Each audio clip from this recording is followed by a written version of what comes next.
안녕하세요. 아사지 미디어 조선혜입니다. 오늘은 국민의힘 당대표 후보 시리즈가 다시 돌아왔습니다. 김문수 후보에 이어서 오늘은 안철수 후보인데요. 안철수 후보의 흑역사 좀 짚어봤습니다. 첫 번째로 말씀드리고 싶은 건 전직 대통령 윤석열 씨와의 단일화입니다.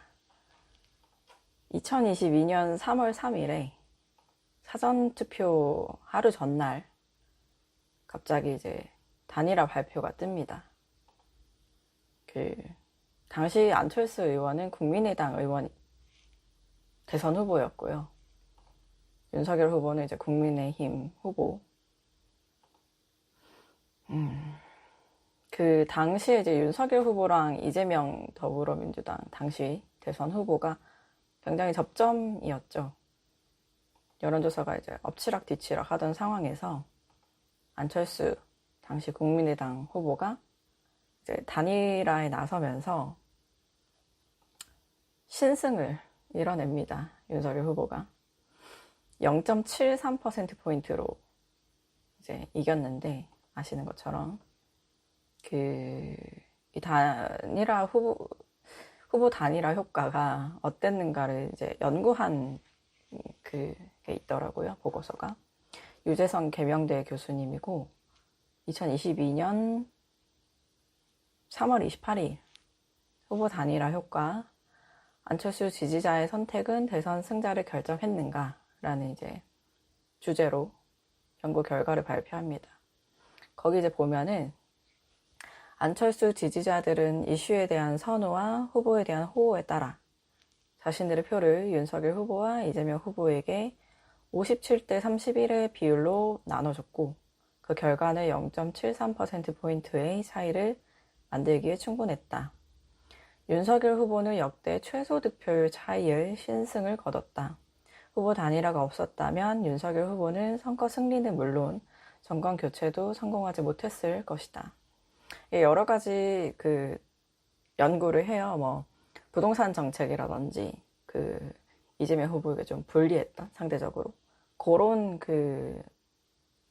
주제에 대해서 안철수 지지자들이 어떤 식으로 이제 생각을 하는지 여러 가지 여론조사 결과 같은 거를 다 이제 종합을 해서 이 교수님이 이런 결과를 이제 뽑아내셨더라고요. 그래서 안철수의 단일화가 결정적이었다라는 이제 연구 결과였고요.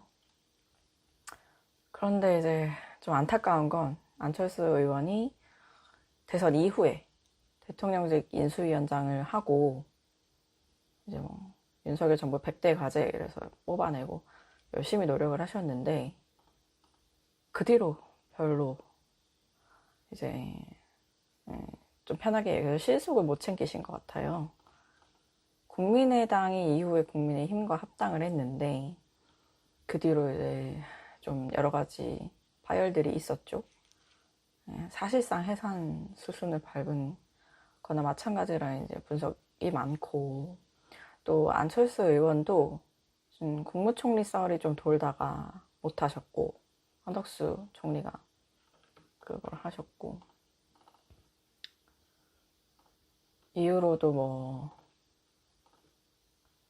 어디 갔죠? 네, 당권에도 도전했는데 다음 해에 김기현 의원이 당대표가 되시고, 그 뒤로도 계속해서 안철수 의원에는 윤석열 정부가 이제 윤석열 당시 대통령이 좀 홀대하는 거 아니냐 이런 썰이 좀 파다했습니다. 그런 평가도 많고, 그걸 이제 제가 볼 때는 안철수 의원의 가장 큰 흑역사가 아닌가 짚어봤고, 이 얘기를 안 할 수가 없어서 가져왔는데 비상계단 줄행랑 사건입니다. 2018년 6.13 지방선거 이후에 벌어진 건데, 2018년 8월 21일에 아주경제 기자분이 안철수 의원을 마주해요. 그런데 비상계단으로 엄청나게 도망가는 백팩을 이렇게 메시고, 그게 이제 영상까지 찍혀서 되게 이제 회자가 됐던 사건입니다. 이게 뭐냐면, 그 아주경제 기자분은 기사에서 어떻게 표현을 했는지, 독일로 출국 언제 하시냐 물어봤는데 대답을 안 하시고 엘리베이터에 올라타 버렸다. 그래서 기자분이 엘리베이터 같이 타셨대요.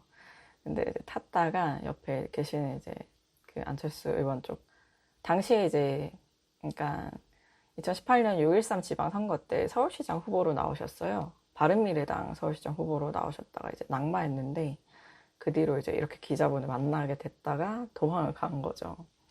그래서 엘리베이터 타고 있다가 계속 물어보는데 대답을 안 하시고 엘리베이터를 멈춰서 나가가지고 내려서 비상계단으로 막 이렇게 내려가는 그 장면이 영상으로 찍힌 거예요. 그래서 이제 왜 그랬냐는 의문인데, 뭐 잘못을 한 것도 아니고 낙마를 하실 수도 있는데, 좀 이제 기자분이 짚어봤어요. 그 기사 안에서 2017년 대통령 선거 때도 참패하고 2018 그 서울시장 후보로도 이제 성적이 좋지 않아 낙마를 하고, 그래서 이제 안철수 의원이 한국을 나가겠다, 잠깐 나가겠다 이제 밝힌 상황이었어요. 그래서 2018년 7월 12일 기자회견에서 정치 일선에서 물러나 통찰과 체험의 시간을 갖고자 한다. 대한민국이 당면한 시대적 난제를 앞서서 해결하고 있는 독일에서 해결의 실마리를 얻고자 한다. 이제 해서 독일로 출국하겠다를 이제 공표를 한 거예요. 근데 알고 보니까 40일 넘게 한국에 있었던 거죠. 근데 이게 범죄도 아니고 잘못도 아닌데 왜 도망을 가셨을까? 그게 이제 모두의 의문이자 그 영상이 이제 바이럴이 된 배경인 거겠죠. 그래서 이제 큰 잘못이 아닌데 이게 또 약간 좀 더 비판하고 싶으신 분은 어떤 것까지 짚었냐면, 그때 당시에 이제 그 노회찬 전 의원님 이제 돌아가셔서 장례가 치러졌는데 안철수 의원이 안 가셨대요.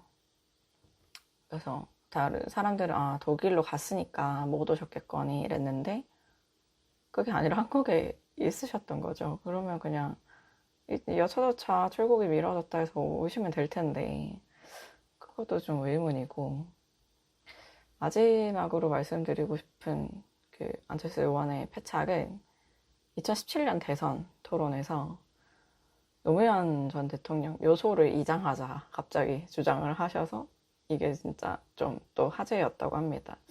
당시에 저는 경제부 기자였는데 한참 이렇게 삼성이나 여러 재벌 대기업들 깔 거 눈에 불을 켜고 다니던 시절이라 대선 토론 못 봤거든요. 이런 발언이 있었는지 이번에 취재하면서 처음 알게 됐는데, 2017년 5월 2일 그 대선 TV 토론 마지막 토론이었다고 합니다.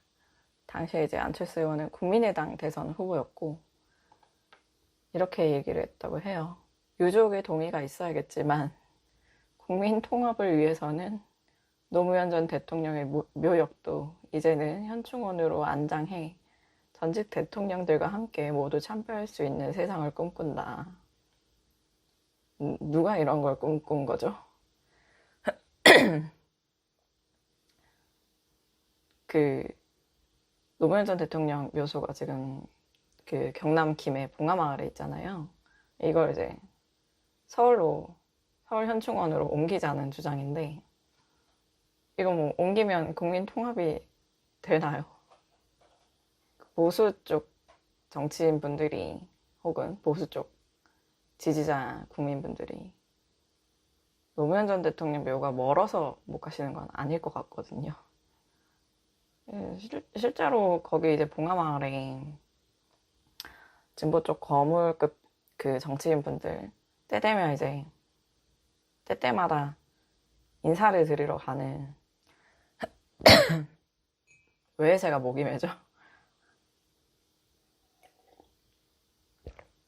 그런 상징적인 공간이고, 또 추측컨대 가시면 식사도 하시고 커피도 하시고 좀 지역경제에 어느 정도 활성화가 되지 않을까.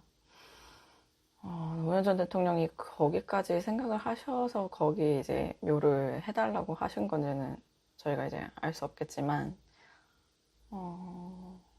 어쨌든 그게 이제 묘를 이장하는 거랑 국민통합이 별로 아무 상관이 없는데, 안철수 의원이 당시에 마지막 토론이라서 그런지 좀 무리수를 던진 거 아닌가.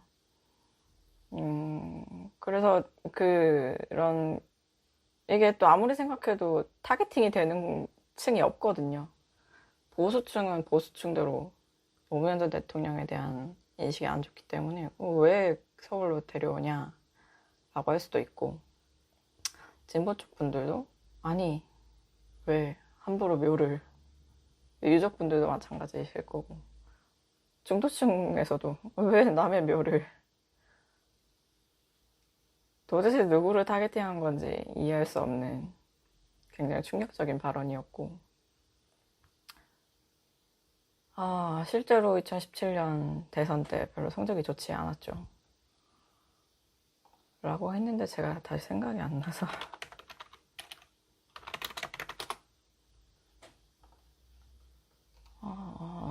국민의당 후보였는데, 안철수 의원이. 당시 이제 문재인 대통령이 당선됐고, 홍준표 후보, 자유한국당 후보도 24.03%, 안철수 후보 21.41%. 뭐 아주 나쁘다고 할 수 없는데 어쨌든 대통령 선거는 딱 한 번만 되는 거니까 왜 이런 발언을 하셨을까 아직도 궁금합니다. 그래서 쭉 이제 살펴봤는데요. 저번에 김문수 후보만큼 아주 치명적인 그 도덕적 문제는 아니었지만 정치인으로서의 패착을 좀 한번 짚어봤습니다. 오늘은 여기까지고요. 구독, 좋아요, 댓글 많이 부탁드립니다. 감사합니다.